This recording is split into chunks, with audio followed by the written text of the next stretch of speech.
In 3, 2, 1. Palcast. Hey guys, welcome back to another episode of the Big Nick Energy Palcast. As you can see, Joey Landolfa is not here at the moment, nor is Trippy. So Joey is busy doing other non-Knicks related things, and Trippy is expecting the birth of his, third child or something like that. Congratulations, Trip. Follow us on any and all social media outlets, Twitter, Instagram, Facebook if you wanna, YouTube, TikTok, etc., etc., etc. As we can see, my name is Brad Dressler. I'll be hosting today's episode, and we've got none other than friend of the show, Max Hoover, formerly of Daily Knicks, but then not formerly of Daily Knicks, and then formerly of a bunch of other stuff. One of the smarter, geekier, nerdier basketball minds that I love to banter and bullshit with. Max, how are you? Good, Brad. How are you? Nothing like getting on a Zoom screen to realize I need to do like some serious beard maintenance in the near future. I've got some cleanup work that needs to be done. I hear you. You know, that's what I employ my barber for. I just make me look as pretty as he possibly can. But you know, one thing I did recognize is that we dropped one bald bearded fella in a Joey Landolfa and gained one Max Hoover. So that's always fun. You guys have a type. You have a type for sure. Glad I could. For sure, man. Cool. Listen, let's jump right into things because there's obviously a lot to talk about. We've got free agency opening up on Friday. There's already a pretty substantial rumor of one potential Nick, I should say. But I mean, it seems like it's damn near done deal, right? Donte DiVincenzo, formerly of Villanova, played alongside our very own Josh Hart and Jalen Brunson for a few years there. Notably, of note, he is Jalen Brunson's best friend. So we got real excited. We all watched Jalen Brunson get real excited when we got Josh Hart. Now we're bringing his best bud, you know. For those who don't know, Donte is a great shooter, shot damn near 40% this past season. The Warriors, a fun fact, the Warriors were 15-10 in games that Donte DiVincenzo started for them this year. So that's interesting. Good defender, very good playmaker. I like to actually consider him kind of like Josh Hart in a lot of ways, except with a jumper. There's arguments to be made that he's better than Josh Hart, but Josh Hart's just a dog. He has those intangibles that you can't really measure on paper. But Donte DiVincenzo seems like a damn near guaranteed fact that he's going to be a New York Knickerbocker. The rumored contract number is about 30 mil for 3 years, but who knows? We'll probably find that out on Friday. Mr. Hoover, how do we feel about Donte DiVincenzo? If it makes Jalen Brunson and Josh Hart happy, it makes me happy. I don't have any reason to doubt those two guys and what they vouch for. So if they vouch for Donte DiVincenzo as a player that we need to add to this team, who am I as a dude who's never played basketball with any one of the three to tell them that they're wrong, right? So on a basketball level, though, I think there's a lot that you mentioned that makes sense. Having another playmaker off the bench, great idea. Can't have too many of those. As we saw multiple times throughout the playoffs, having someone else that could hit some shots if left open, I think is a very important piece for this team to have. There are, I'd be lying if I said I hadn't seen a lot of the concerns people have, which is who gets left out of the rotation or whose minutes get cut, right? If you're asking me to trust that Thibodeau will go to a 10-man rotation, I don't know if I can get on board with that, right? That's a common complaint that I've seen. Or if we're going to stick with 9, who's losing minutes? If it's 10, I think it can be done. I think there can be some balance, and God forbid, maybe we don't burn everyone out in the regular season, and people are fresher come playoff time. I also think if it's 9, Obi's the odd man out here. I think that much is clear. I think Obi is the odd man out. I think, as you and I have spoken about, Josh Hart maybe plays some backup 4, maybe RJ plays some backup 4 in lineups when they're staggered. So Obi is likely the odd man out, not Quentin Grimes or IQ losing minutes, as some people have discussed. So let me ask you this, Max. I mean, what do you foresee? Like, let's say hypothetically the team stays the same. We trade we trade Evan Fournier into cap space and attach a couple second round picks to him or something like that. Let him go, mentor Wemby over in San Antonio, and then we're still stuck. I say stuck very loosely, but we're still stuck with the same, core of 9 or 10 guys. I mean, if you want to count Deuce McBride as number 10, that's neither here nor there. And then you bring in a Dante DiVincenzo in like a mid-level exception type deal or whatever it is. I don't know. I don't think you could do more than 1 year on a MLE, but I could be wrong. Probably the case. Yeah, you can do multiple years on MLE. Right. So, I mean, how do you see that bench unit kind of shaking out if we are quote unquote stuck with Obi Toppin and other guys that were on the bench last year? I don't know. I've always enjoyed the energy that the bench unit brings. You have a lot of just easy to root for guys. I mean, at the end of the day, that's what we are here, is we're all fans of this team, right? So sitting here and arguing that against a dude that would be likable and easy to root for, and a bench unit that is full of likable guys that's easy to root for. But I tell you what, a player who made a major 180 with me last season was Hartenstein, right? I mean, like I know there was a lot of concern about him early in the year, and as the year progressed and he got more comfortable in what was being asked of him, he became a dude that was just a blast to watch. And you add, DiVincenzo to that. I think this is just a fun bench unit to root for on a team that was arguably the most fun Knicks team to root for in at least a decade, right? Mm-hmm. So I think it sounds like a blast. I understand there's this idea of we want to swing for the fences and get a big star, but there's also, if you're not going to get there, putting a really fun, competitive, talented product on the floor is also not a bad idea.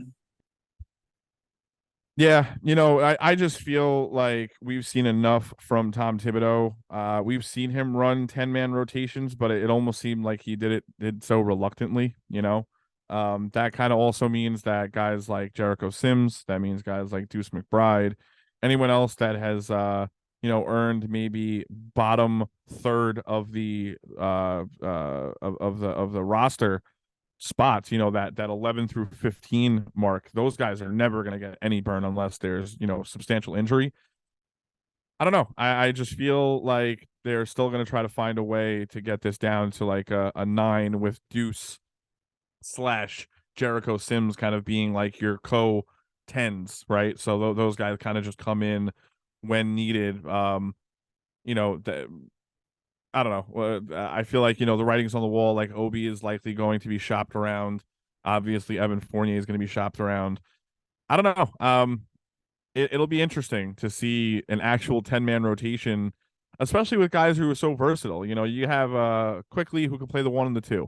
You have DiVincenzo, who can kind of play 1 through 3 if you really need him to, especially on as a backup. And then you have a Josh Hart who can play 2 through 4.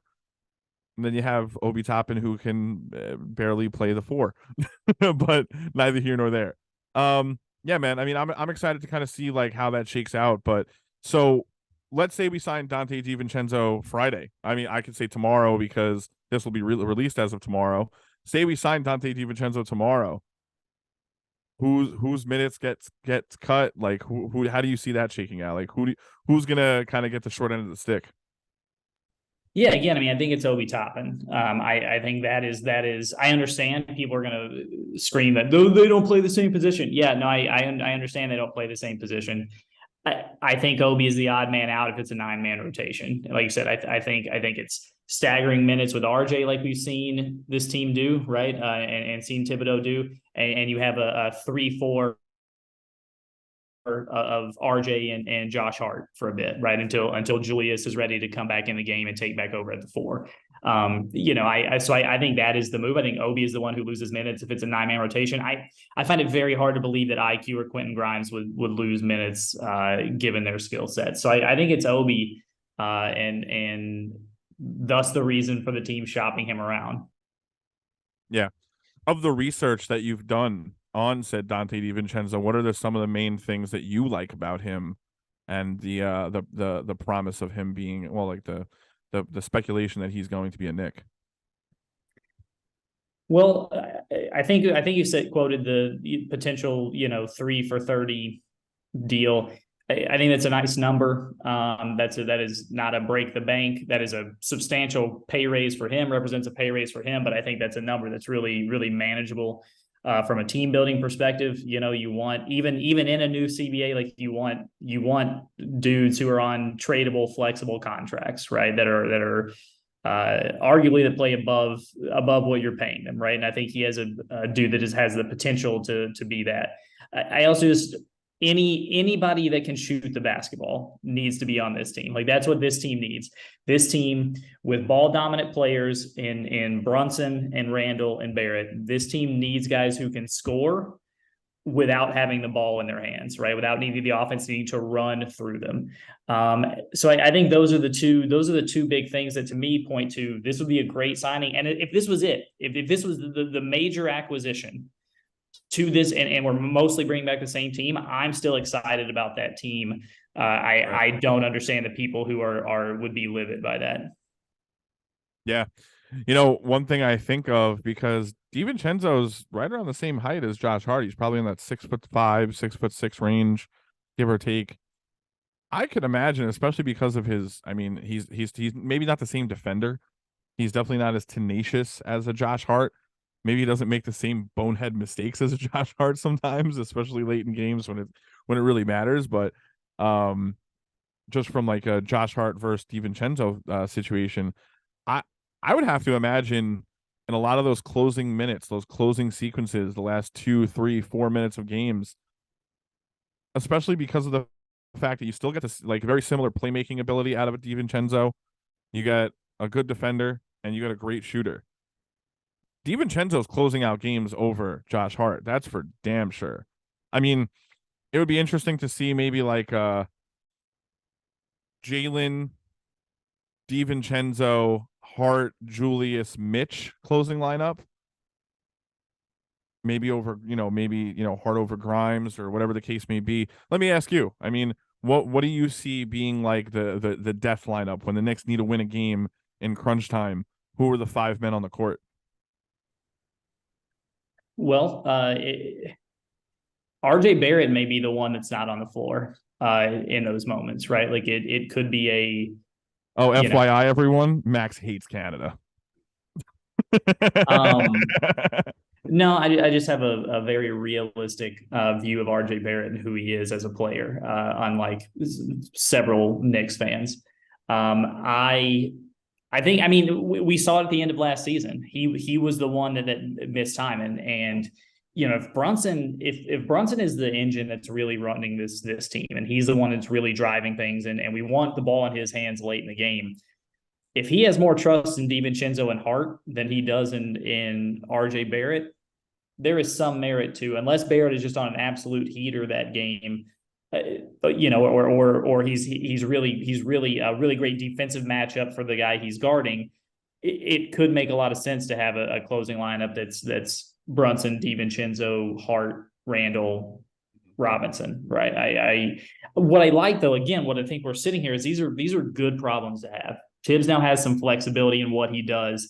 And if IQ has a really hot hand one game, we've seen IQ close games as well.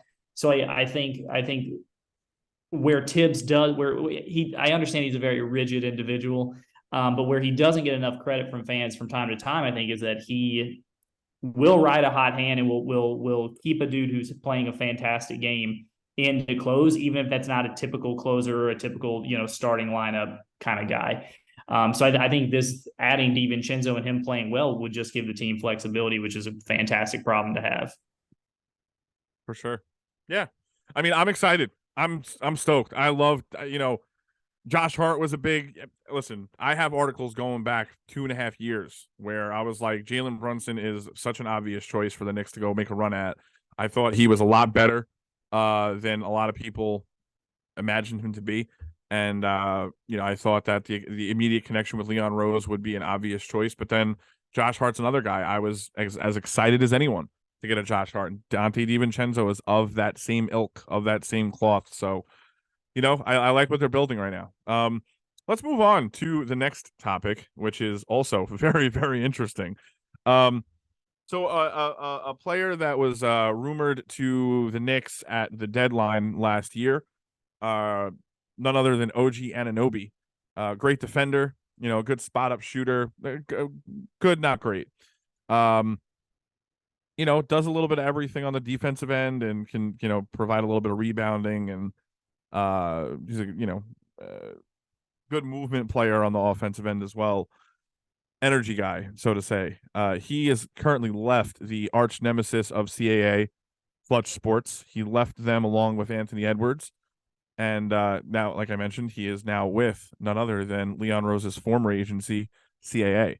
Now, that really doesn't say a whole lot. Obviously the Knicks rumors are going to start swirling. It's like, oh, CAA, and he's obviously going to come to the Knicks.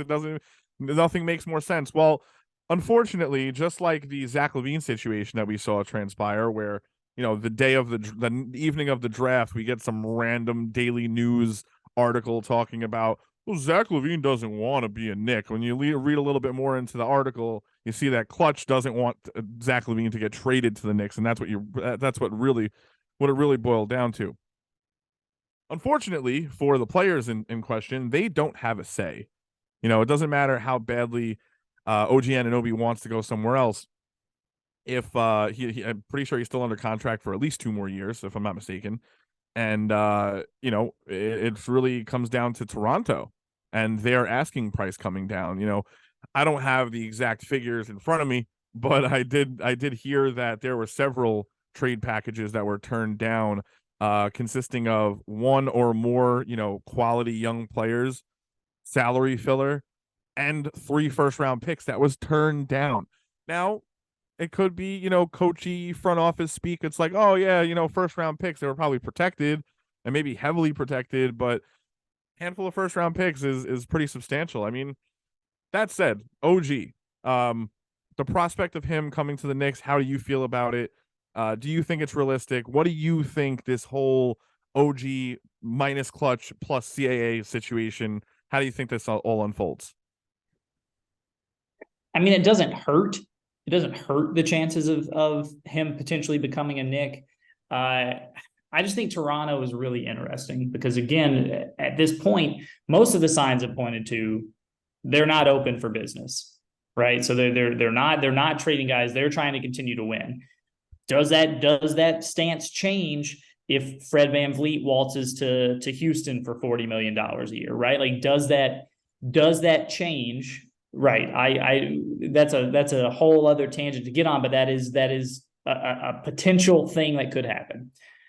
So if Fred VanVleet walks, does that now change what they're trying to do? And you can be a lot more stubborn about what you will take back in return for a player like OG Anunoby when it's clear you're still trying to win and build a winner in the moment. If Fred VanVleet leaves, I don't know that that's still their approach, and they may have to turn on a dime. So I think OG is one that would be more likely to happen after a big free agent move. Truthfully, I think an OG trade is more likely to happen after Fred VanVleet leaves and they end up dealing Siakam somewhere. I think that is the order in which things would happen. So if you ask if I think it's realistic, not particularly. I don't think it's particularly realistic that move is going to happen this offseason. But again, like we just talked about, having versatile players who can play multiple positions and play defense and score without the ball in their hands, without offense being run through them, those are good guys to have. So I just wonder, again, with that one, I wonder who goes out and what that deal looks like, because that might be one where I wouldn't include RJ Barrett. That's one where you wouldn't include RJ. Would not include RJ Barrett in an OG Anunoby deal. Waka, what do you mean, Max? You hate Canada. What do you mean? I still think there is fruit on the tree that RJ has a ton of potential in this league. I think there is still that time frame isn't unlimited, right? Like I think we are getting very close to, we're beyond what he is as a potential player, and this is who RJ Barrett is. Right. I still think there's some time there, and I think RJ Barrett could be a player that helped us net a bigger star. potentially. More than OG. You probably know this better than me. What their contracts? How similar are they in size?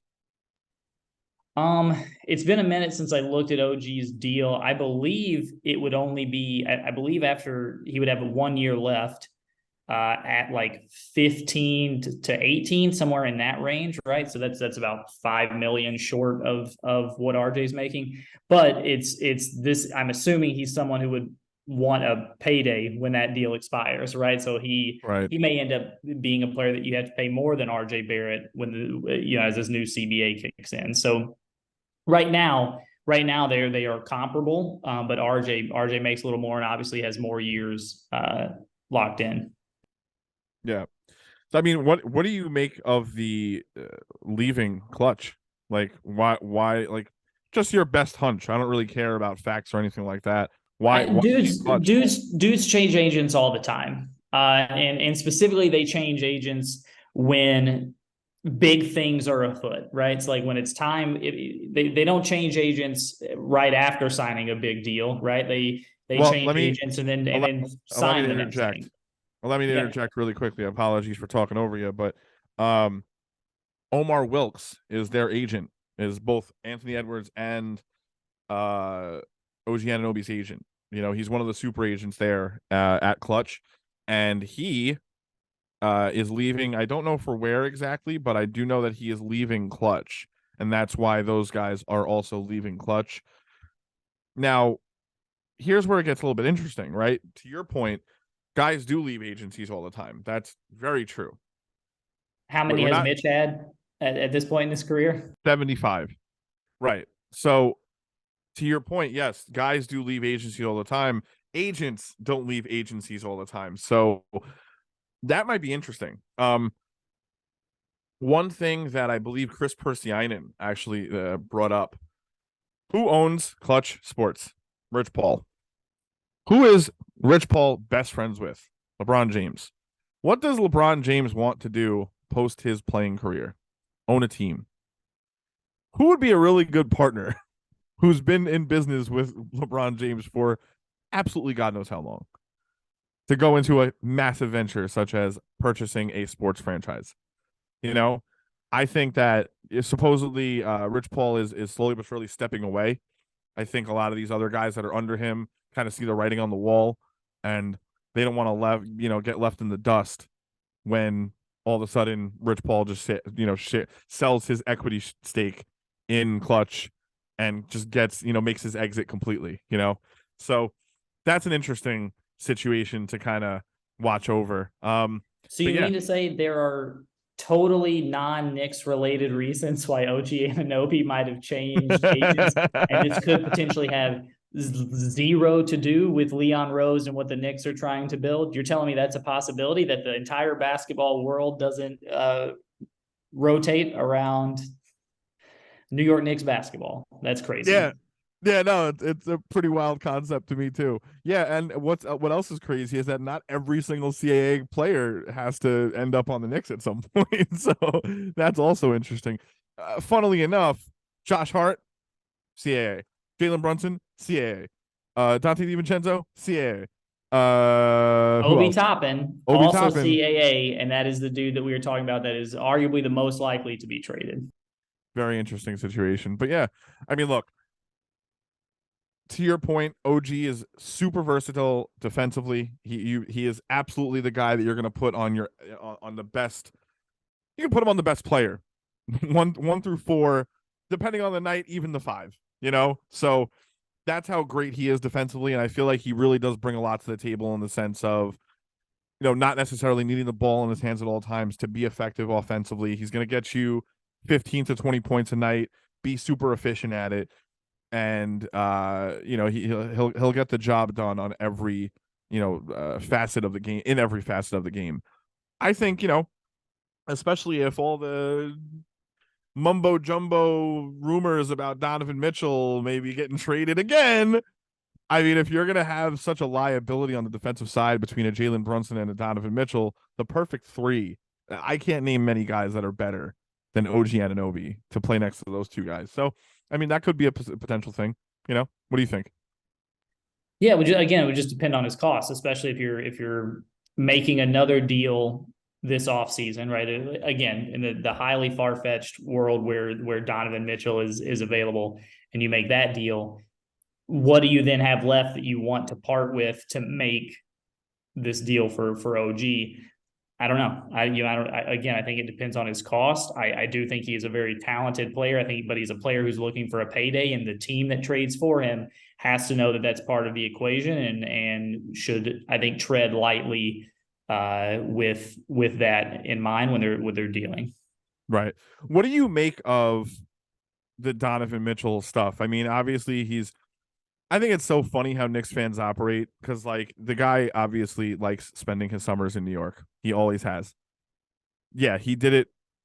He was pretty active in the New York City like area last year, when he was being rumored to the Knicks.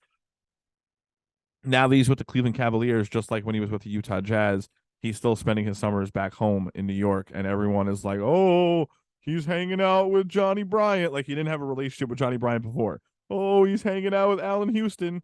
So what? It's just funny.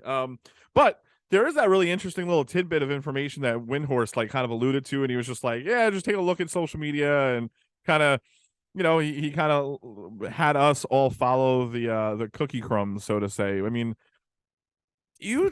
I can't see it happening this year, but like, what do you even make of that? Like, what is that whole situation in Max Hooper's mind? Like, what exactly is going on in Cleveland? Well, I mean, I think there are a few things at play. One, no one wants to be in Cleveland.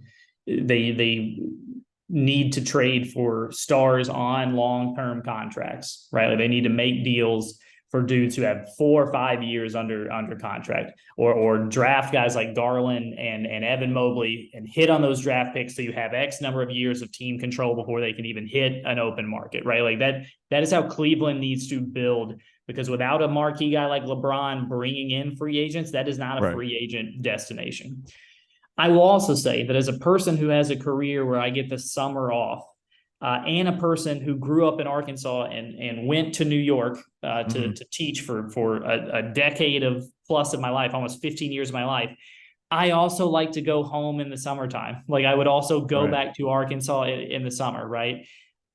I don't live in Arkansas now. That doesn't mean that I'm going to, right? That doesn't mean that I'm going to end up doing my career in Arkansas because that was where I grew up. But this is where Donovan Mitchell grew up. He has ties here. So yes, we're going to continue to see him do things during the summer in New York City. We're going to continue to see that. And Cleveland would be silly to think that the idea of him leaving when that player option hits, opting out, because he would seem to be able to make a significant amount more from a team at that point than what the like less than 40 million he would be making in Cleveland. Right. And he could go home to either the Nets or the Knicks. Like Cleveland would be silly to think that option isn't on the table. So they're in this very weird situation where he has 2 years left before that player option, and they have to start to weigh: do we stick it out? We had the first playoff berth of our franchise post LeBron, right? Like that, like that LeBron James didn't lead us to. You have to weigh that versus this dude clearly loves New York, and all signs point to he will opt out and go there in 2 years. So how long do we try to ride it out before we make that deal? And I think that is the difficult thing that Cleveland has to weigh as a front office that I don't envy. If they trade Donovan Mitchell, they should be looking for a dude, at least one dude who is in the same neighborhood. To tease an article I worked on, a Zach LaVine kind of guy who is 4 years left under contract and is at least in the same ballpark of player. Man, I mean, these are all problems that I am very, very happy I don't have to deal with as a Knicks fan right now. Cleveland and Cleveland fans must be freaking out.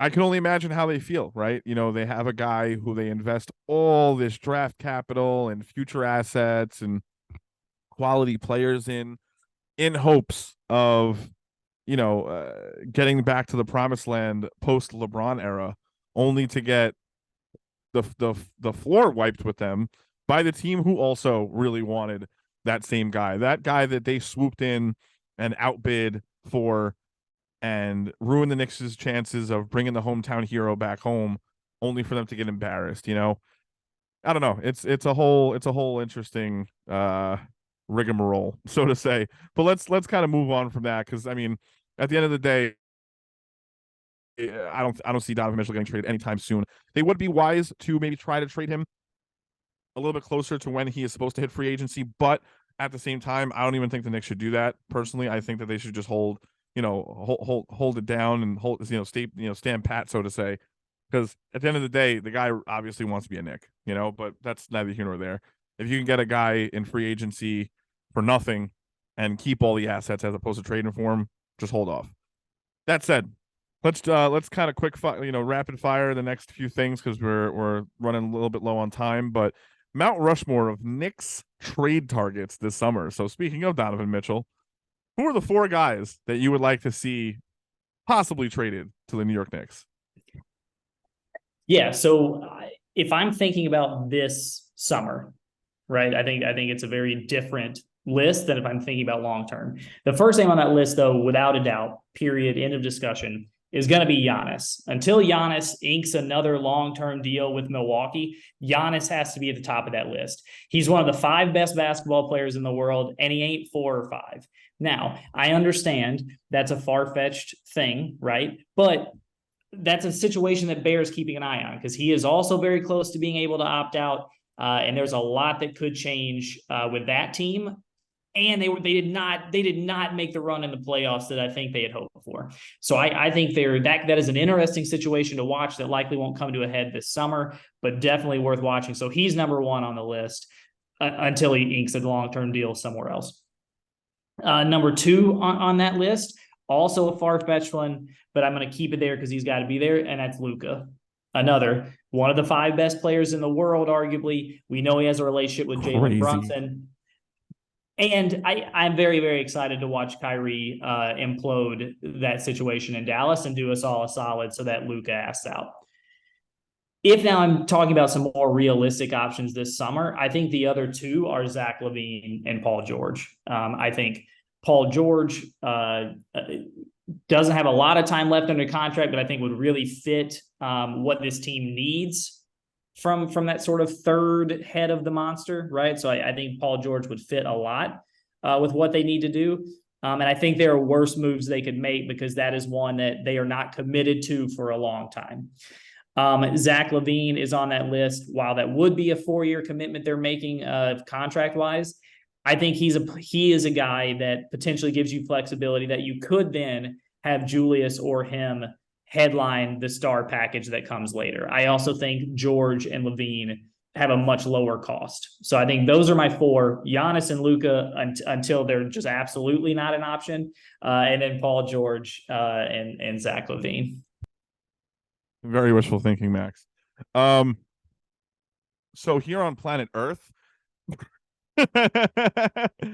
I would say my 4 realistic targets.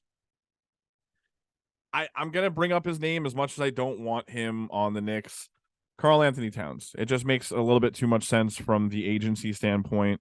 He also does have an incredibly high upside on offense, right? We just watched a guy, Nikola Jokic. You guys can say whatever the hell you want. Nikola Jokic is not a good defender. Is he an absolute liability?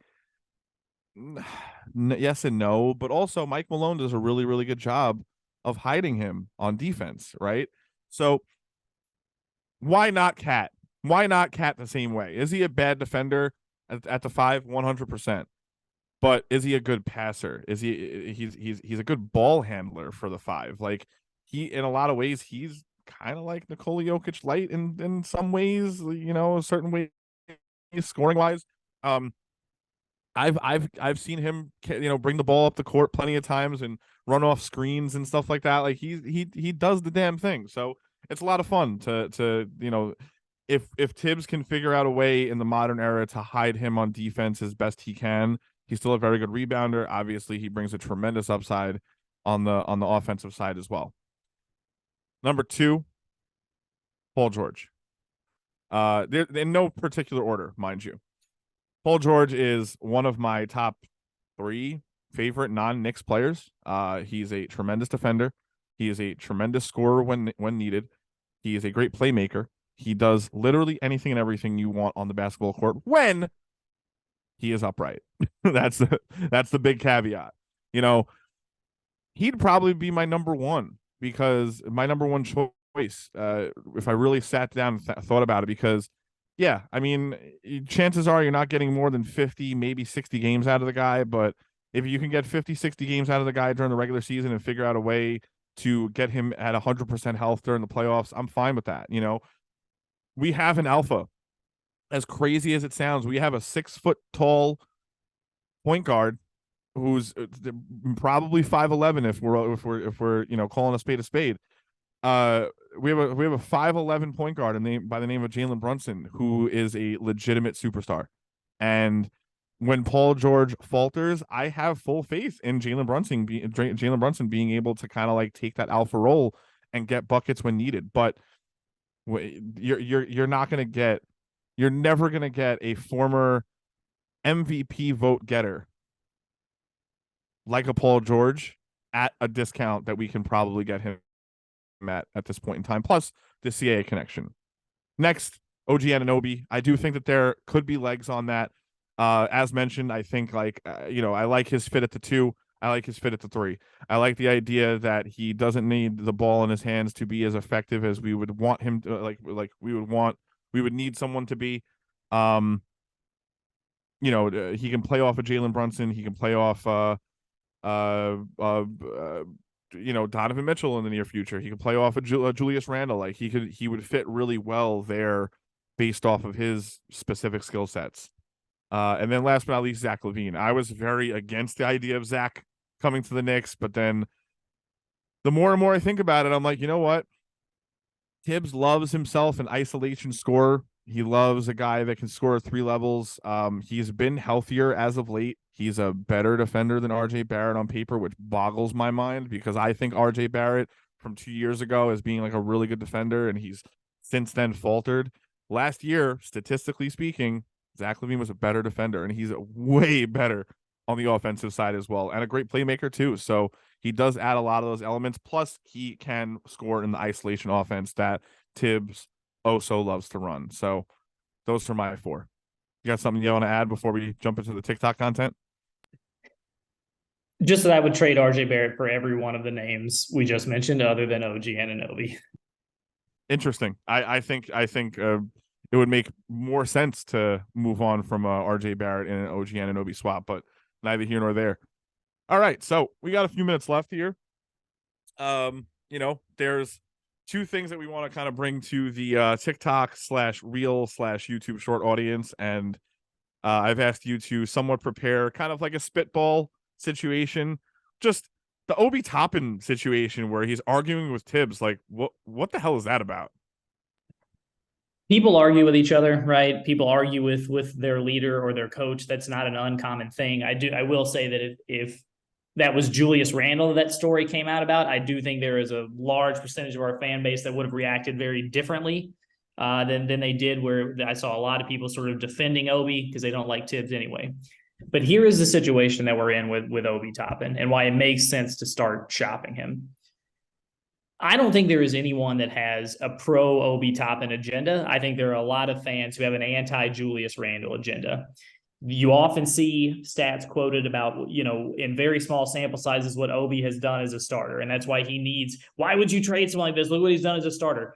And those numbers are worse than Julius Randle's actual numbers, even in a bad year. So I don't understand the point that you're trying to make, right? There is a dude who is clearly better than Obi Toppin in front of him getting minutes.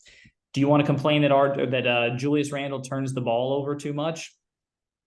Find me a high usage player in the NBA who doesn't turn the ball over at a somewhat high clip. You want to talk about Julius Randle gets lost on defense? Please plug Obi Toppin into the game for 30 minutes a night, and let's see what he looks like as a defender, because it's not going to be great, right? What is true about Obi Toppin is we have seen the best version of him already. We have seen the best version of him. We have seen what it is. And the question Leon Rose has to ask himself is, do I want to pay that guy a lot of money? Is it worth paying Obi Toppin to be an energy, fast break scoring threat off the bench? And the answer to me is no. You move him and you continue to try to find a rookie contract level player to fill those backup 4 minutes if you need. If he was a better defender and if he was a half decent shooter, he'd be Aaron Gordon. So there is a place for Obi Toppin if he were to work on those facets of his game. He's not a number 1, number 2, number 3, maybe a number 4 or a 5 on a starting 5. So I get what you're saying. Let's try to keep this next one to like 30 seconds a piece, like 25, 30 seconds each. Now, as mentioned, there's a couple guys that we would like the Knicks to trade for. Start, bench, cut. Paul George, Zach LaVine, OG Anunoby. Go.